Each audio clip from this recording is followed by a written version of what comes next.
ઘણી બધી વ્યક્તિઓ તમે જોતા હશો યુટ્યુબની અંદર અને ફેસબુકની અંદર મને કોમેન્ટમાં પ્રશ્નો લખતા હોય છે.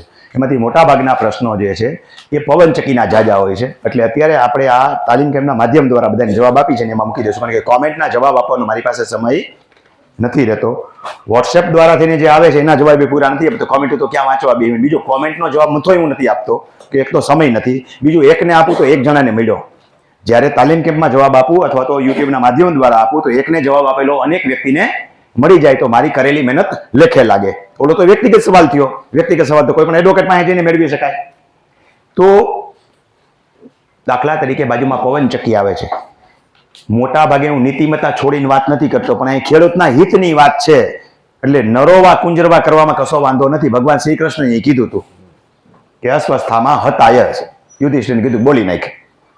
બરોબર છે. એટલે આટલામાં ખેડૂતના હિત માટે બોલવામાં કઈ વાંધો નથી કે પવનચક્કી વાળો આવે ને એટલે બકરી આવી છે, દૂજે એટલું દોઈ લેવાનું, તાણે દોઈ લેવાનું. એટલે એ જેવો માલ સામાન નાખે ને ત્યાં બાજુમાં એટલે પવનચક્કીને ખાડો ખોદે JCB થી, ત્યાં જ વાંધા અરજી નાખો, એનો સામાન પડી જવા દો.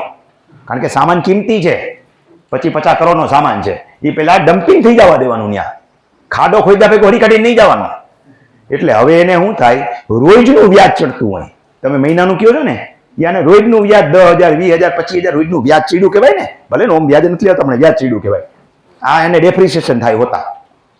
એટલે તમે જે માગશો ને સરળતાથી આપી દે કે આપણે આમાં લાંબુ પડવું નથી. એની પાસે વકીલે રાખેલા હોય પણ એમાં પડે નહીં, કારણ કે એ રાખો ને સિવિલ કોર્ટમાં જાય ને માલ સામાન પીડ્યો રહે તો એને પોહાય નહીં. એટલે તમે એમ કહો ને કે આ પાંખડું મારામાં આવે છે તો જાદુ વળતર મળે. અહીં પવનચક્કી છે, આ ભાઈ પરમિશન પાંખડું મારામાં આમ ફેર્યું ને ઉપર, હાઈટ ઉપર, તો પણ મારામાં નહીં તો જાદુ વળતર મળે. પણ મારાથી 50 મીટર આગો છે, પણ હું એમ કહું કે 4 વાગ્યા પછીનો પડછાયો મારામાં આવે છે અને પડછાયામાં મારા ફૂલ ખરી જાય તોય તમને આપે, થોડાક આપે, 25,000 લાખ જેવું ખેંચો એવું આપે, લઈ લેવાના. વાંધા અરજી નાખવાની જ SDમાં ફરિયાદમાં. એક ધ્યાન રાખજો, SDM પાસે જાઓ ને એટલે એમ કહે છે યોગ્ય વળતર ચૂકવવા હુકમ, એટલે સહી નહીં કરી દેવાની. સાહેબ યોગ્ય વળતરની રકમ ઇન્ટમાં બોલાવડાવો, અત્યારે હું આટલામાં બધા લખ અને લાઈ ચેક છે. ત્યાં સુધી કેસ પાછો નહીં ખેંચવાનો. સમજાણું? સમાધાનની ફોર્મ્યુલા ઉપર કેસ પાછો ખેંચવાનો, SDમાં ઉભો રહેવા દેવાનો. બાકી આ લોકો એકવાર નીકળી ગયા ને પછી બીજો SDમાં સાંભળશે નહીં. ચુકાદાનો નિયમ છે ને, એકવાર સમાધાન ખુરશી રજૂ કરી દીધી પછી સિવિલ કોર્ટે ના પાડી દે છે, હાઈકોર્ટે ના પાડી દે કે ભાઈ એકવાર સમાધાન કરી લીધું, અમે નવરા છીએ, તમે સમાધાન કરી પાછા અહીંયા આવો એની મેટર લઈને. એટલે બકરી છે, દૂજા એટલું દોઈ લ્યો.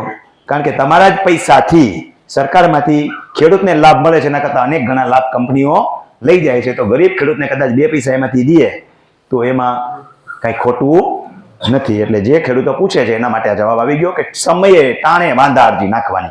પવનચક્કી